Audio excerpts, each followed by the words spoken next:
internas. Es potente, ¿sí? Pues vamos a analizar a fondo unos extractos de un texto titulado La valentía de infringir leyes propias. Queremos entender bien este mecanismo, ver cómo nos afecta, sobre todo en la familia, y descubrir el antídoto que propone. Es que el cambio de marco es total. Pasamos de que sea algo que no sucede, un sentimiento pasivo, a que sea algo que en cierto modo, generamos nosotros mismos. Claro. Según la fuente, la culpa no aparece de la nada. Nace en un lugar muy, muy específico. En esa grieta que se abre entre una ley antigua, una creencia que dábamos por sentada, y una nueva realidad que se nos presenta después de un cambio. El choque de dos versiones de ti misma, casi. Justo. Y el texto es muy claro con la consecuencia. Esta tensión, esta culpa, no solo nos roba la alegría, sino que, y esto me parece clave, nos bloquea la creatividad. Nos deja sin ver las salidas. Vale, vamos a desgranar esto porque la idea es muy potente. La culpa como una elección basada en leyes internas. Eso es. O sea, que el sufrimiento no vendría directamente de lo que hemos hecho, sino del choque de esa acción con una regla que teníamos grabada a fuego en nuestro, no sé, nuestro código de conducta personal. Totalmente. Hay una frase en el texto que me ha parecido demoledora. Dice algo así como: si estuviéramos verdaderamente de acuerdo con el resultado de nuestros actos, el sufrimiento no encontraría dónde anclarse. Vaya. Es que te obliga a pararte a pensar. Totalmente. Te obliga a preguntarte, vale, ¿qué regla he roto? No una ley de fuera, sino una mía. Y a partir de ahí, la fuente dice que tenemos dos caminos para gestionar ese malestar. A ver. El primero, y el más común, es dirigirlo hacia adentro. Sentir la culpa, autoflagelarnos, entrar en ese bucle del debería haber o no debería haber. El clásico. El clásico. Y el segundo camino es la proyección. Cuando aceptar las consecuencias de nuestra elección es demasiado doloroso, pues buscamos un culpable fuera. Proyectamos esa sensación de infracción en otra persona. Claro, es más fácil pensar, me han hecho esto, Exacto. que asumir, he elegido esto y ahora el resultado no me gusta. Mucho más fácil. Ahora, todo esto suena un poco abstracto, muy filosófico, pero imagino que la fuente lo aterriza, ¿no? ¿Dónde vemos esto con más fuerza? Pues precisamente ahí es donde el análisis se vuelve más tangible y, a menudo, más doloroso. El texto lo llama el santuario de lo familiar. Uf. Es en la familia, en esas relaciones primarias, donde estas leyes no escritas operan con una fuerza arrolladora, porque las hemos aprendido desde la cuna, sin cuestionarlas. Claro, vienen en el pack. Exacto. Y para no quedarnos en la teoría, la fuente nos presenta dos escenarios arquetípicos casi universales que lo ilustran de forma muy cruda. Situaciones que, yo creo, van a resonar con mucha gente. De acuerdo, pues vayamos a esos casos prácticos. Que aquí es donde las ideas cobran vida. ¿Cuál es el primer escenario? El primero es el de unos padres que, después de haberlo dado todo por sus hijos durante décadas, apoyo económico, emocional, logístico, todo, llegan a un punto en el que deciden, ya sea por su propio bienestar o porque creen que es lo correcto, poner ciertos límites. Sus hijos ya son adultos, tienen sus vidas. Los padres dejan de ser esa red de seguridad para todo. Y claro, la vida pasa. Esos hijos adultos, ahora sin esa red, pues tropiezan. Cometen errores, se enfrentan a dificultades que antes sus padres les resolvían de alguna forma. ¿Y entonces qué ocurre según el texto? Pues imagino que ahí viene el lío. Ahí viene el momento clave. Los hijos, desde su frustración, se giran y lanzan un reclamo que es, bueno, es una puñalada para los padres. Es que no me dieron las herramientas para enfrentarme a esto. Jolín. Y ahí, en esa frase, es donde estalla la culpa. Es una situación que pone a los padres en una encrucijada terrible. Por un lado, el instinto de proteger. Por otro, la necesidad de soltar. La fuente detalla un poco más cómo gestionan los padres esa culpa, esa sensación de que quizás se equivocaron al cambiar las reglas. Exacto. Lo que describe es la ruptura de lo que llama un contrato invisible. Me gusta ese concepto. Durante años, la ley implícita en esa familia era amor es dar sin medida, es resolver. Los padres, al cambiar, han actualizado su sistema operativo a una nueva ley. Amor es enseñar autonomía, es confiar. El problema es que los hijos siguen con el software antiguo. Justo. Ese es el problema. No ha habido una comunicación clara de ese cambio de contrato. La culpa que sienten los padres es el eco de esa fractura. Es el miedo a haber incumplido una ley que ellos mismos crearon. Y el reproche de los hijos es la manifestación de sentirse, pues, abandonados en un juego cuyas reglas han cambiado sin avisar. Entiendo. Es una idea potentísima la del contrato invisible, porque implica que muchas de nuestras frustraciones familiares no son por maldad, sino por un simple desajuste de software entre generaciones. Es tan fácil como sentarse y actualizar el contrato, o la fuente sugiere que hay más resistencias. Sugiere que las resistencias son enormes, porque estas leyes están ligadas a nuestra identidad, a nuestro sentido de la lealtad. Renegociar ese contrato es un acto de una valentía tremenda. Y esto nos lleva directos al segundo escenario, que el texto califica como quizás más desgarrador. A ver, cuenta. La de los padres ya ancianos y la incapacidad de sus hijos adultos para corresponder a las expectativas de cuidado. Uf, tema delicado. Mucho. Es la situación de un padre o una madre mayor que, tras una vida de sacrificios, espera una retribución, una dedicación casi total. Pero los hijos tienen sus trabajos, sus familias, sus propias limitaciones de tiempo o de energía.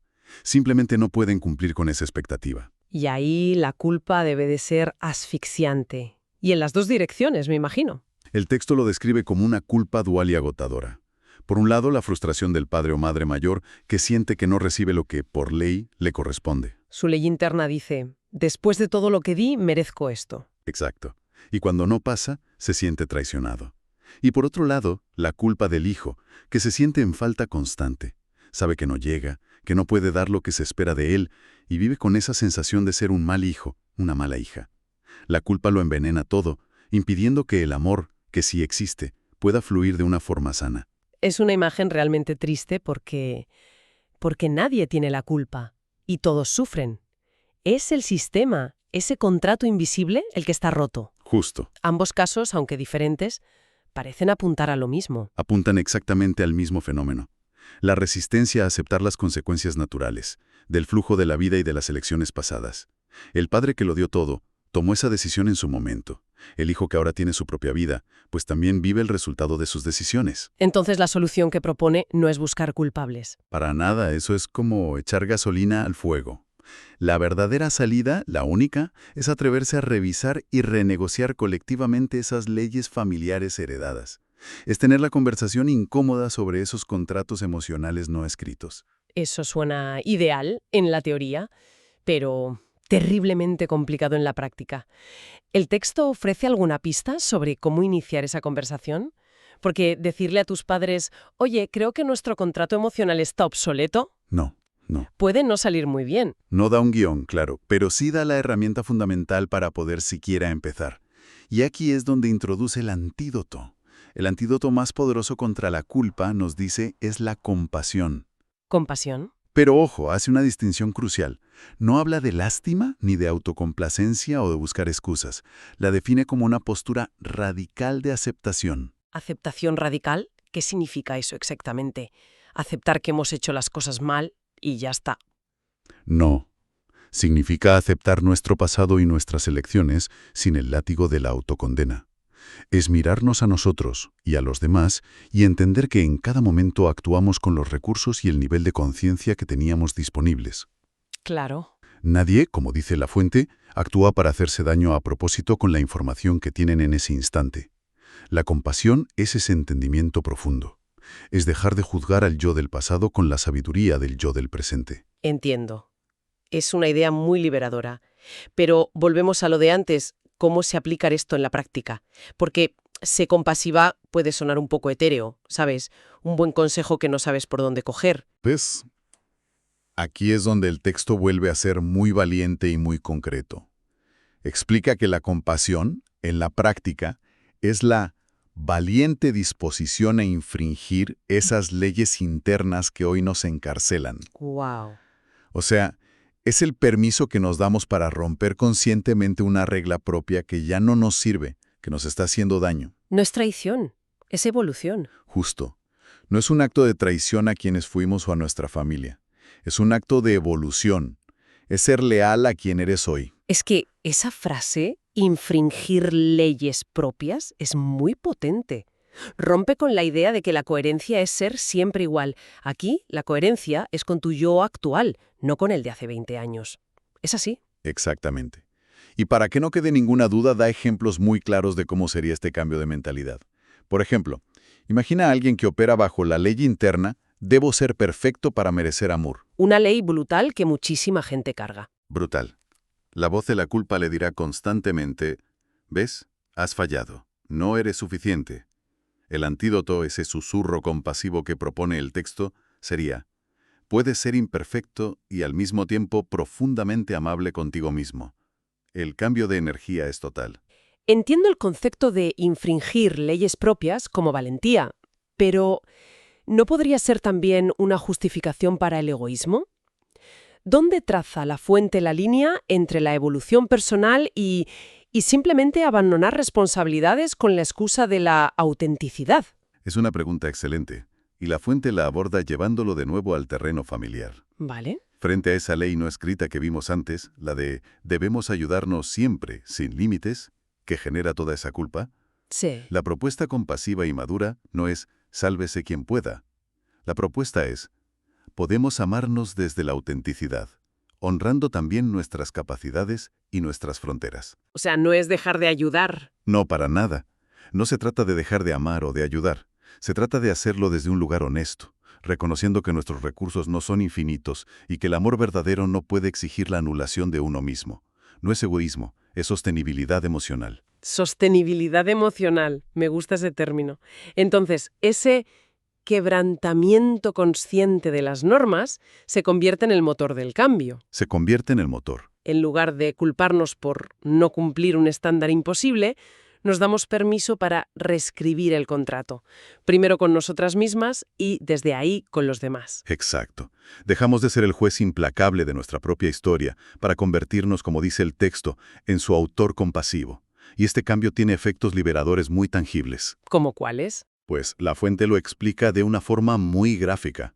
Toda esa energía que antes malgastábamos en el ciclo de la culpa, en la autoflagelación, en buscar culpables, en rumiar el pasado, se libera. De repente tienes un superávit de energía. Un momento, antes de seguir.